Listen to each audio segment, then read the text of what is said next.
The lord. అందరికీ వందనాలు తెలియజేస్తున్నాను. ఈరోజు దేవుడు ఇచ్చినటువంటి వాగ్దానము యెషయా గ్రంథము 30వ అధ్యాయము 23వ వచనంలో వ్రాయబడినట్టుగా, నీవు భూమిలో విత్తుటకు నీ విత్తనానికి కావలసిన వాన ఆయన కురిపించు. నువ్వు ఒక పంట వేయాలనుకుంటున్నావు అనుకో, ఆ విత్తనాలు వేయిస్తావు, వేయడానికి సిద్ధపడుతున్నావు. ప్రభా, విత్తనం అయితే నేను వేస్తున్నాను, కానీ మరి వర్షం ఎలా? అది నా చేతుల్లో లేదు కదా. వర్షాన్ని కురిపించాలంటే మరి నువ్వే కదా అని అంటే, దేవుడు అంటున్నాడు, నువ్వు ముందు విత్తనం వేయి, దాని తర్వాత దాని కార్యక్రమం అంతా నేను చూసుకుంటాను, వర్షము నేను కురిపిస్తాను. నిజంగానే ఈరోజు మనం ఏదైనా పని ప్రారంభించుకోవడానికి సిద్ధపడుతున్నామేమో, ఏదైనా పని చేయడానికి సిద్ధపడుతున్నామేమో, కానీ నేను ఈ పని చేస్తాను, కానీ ప్రభా నాకు అది ఇంకొక విషయం ఎలా, ఈ డబ్బు ఎలా సమకూర్చబడుతుంది, లేకపోతే నాకు ఆ జ్ఞానం ఎక్కడి నుంచి వస్తుంది, నేను పెళ్ళికి సిద్ధమవుతున్నాను, మరి మంచి వరుణ్ణి వధువుని తీసుకురావడం నా వల్ల, నా కుటుంబం వల్ల అవుతుందా? అది వారికి అంత జ్ఞానం లేదు కదా, వారు అంతటి చేయలేని వారు కదా.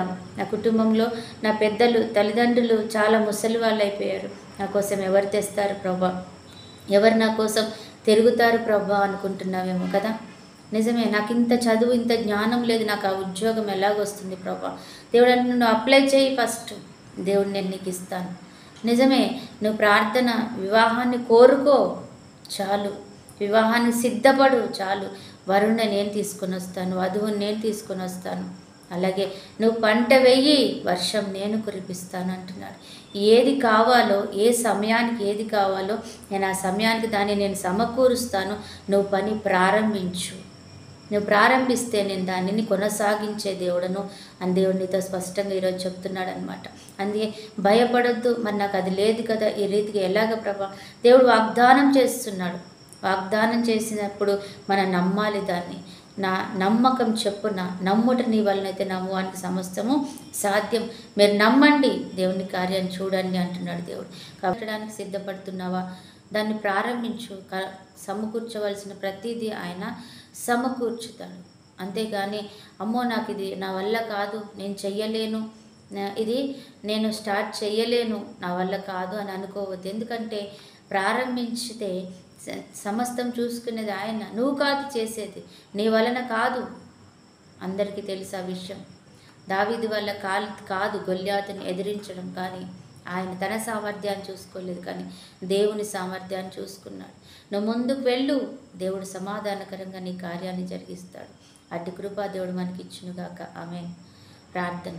పరిశుద్ధుడు అయిన దేవా, ప్రేమ కలిగిన తండ్రి, నిజమే ప్రభా, ఎంతమంది బిడ్డలైతే ఈరోజు పని ప్రారంభించడానికి భయపడుతున్నారేమో ప్రభా, ఇది నేను చెయ్యలేను అని అయా తానే తగ్గించుకుంటున్నారేమో ప్రభా. యేసయ్య, ఇది నా వల్ల కాదు, దానికి కావలసిన సామర్థ్యం నా దగ్గర లేదు, డబ్బు నా దగ్గర లేదు, జ్ఞానం నా దగ్గర లేదు, అటువంటి పరిస్థితులు నా దగ్గర లేవు, నాకు అటువంటి పెద్దవారు నా దగ్గర లేరు అనుకుంటున్నారేమో, కానీ యేసు నామంలో అవన్నీ దేవుడు సమకూర్చుతానని చెప్తుండగా తండ్రి, వారు ప్రారంభించి మేలు పొందుకుందరు గాక. అయా నీ కృప మేరుతో వారి తండ్రి సమాధానం విజయం పొందుకుందరు గాక. మా అందరికీ అటువంటి కృపను దయచేయండి. ఈరోజు ఎంతమంది బిడ్డలైతే ప్రభా అయా అతని పాదాల యొద్దకు తెచ్చుకొని అయా సమస్యను పెట్టి ఉన్నారు, వారందరూ విజయం పొందుతారు గాక.